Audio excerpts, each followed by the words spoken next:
This clumsy dance, the constant awkward clashing of lead feet, you've been told it's just a part of the Southpaw versus Orthodox matchup. You're wrong. This isn't an annoyance. This is the entire fight. The fighter who controls this space controls the fight.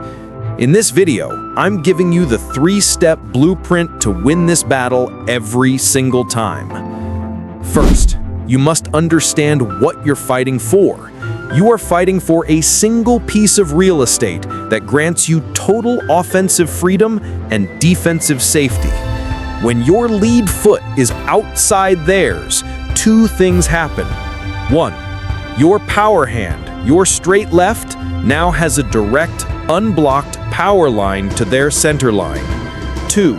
Their power hand, their straight right, is now offline. Its path is blocked by your shoulder and head.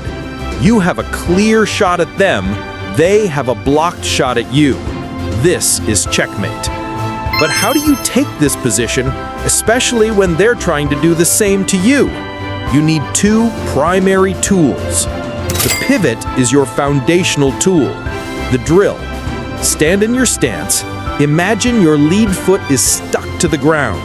Now take small explosive steps with your rear foot to rotate your body around that fixed point.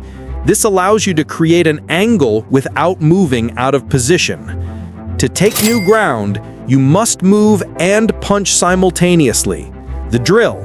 As you throw your jab, your lead foot steps forward and to the right, landing outside their lead foot at the same moment your jab lands. You are using your punch as cover to capture the dominant angle.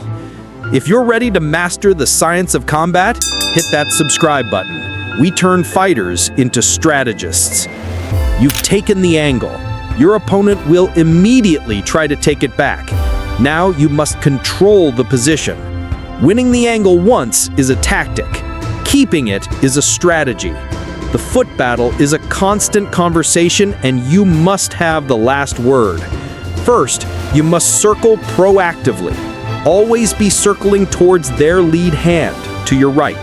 This forces them to constantly reset while keeping your lead foot in the dominant quadrant. Second, you must win the hand battle. Your lead, right hand's job is to parry, pin, and control their lead, left hand. If their jab can't land, they can't set up their power hand. Controlling their hand is an extension of controlling your foot position. That's the blueprint. 1. Understand the objective, the geometric advantage. 2. Use the tools, the pivot and the jab and step, to take the territory. 3. Control the battle with proactive circling and hand fighting. Stop dancing. Start dominating. Which part of this blueprint do you struggle with the most? The objective, the tools, or the control? Let me know in the comments. If you're ready to master this system, subscribe now. And to see the weapons you'll use from this dominant angle, watch my video on Southpaw dominance right here on the screen. Train smart. Stay ready.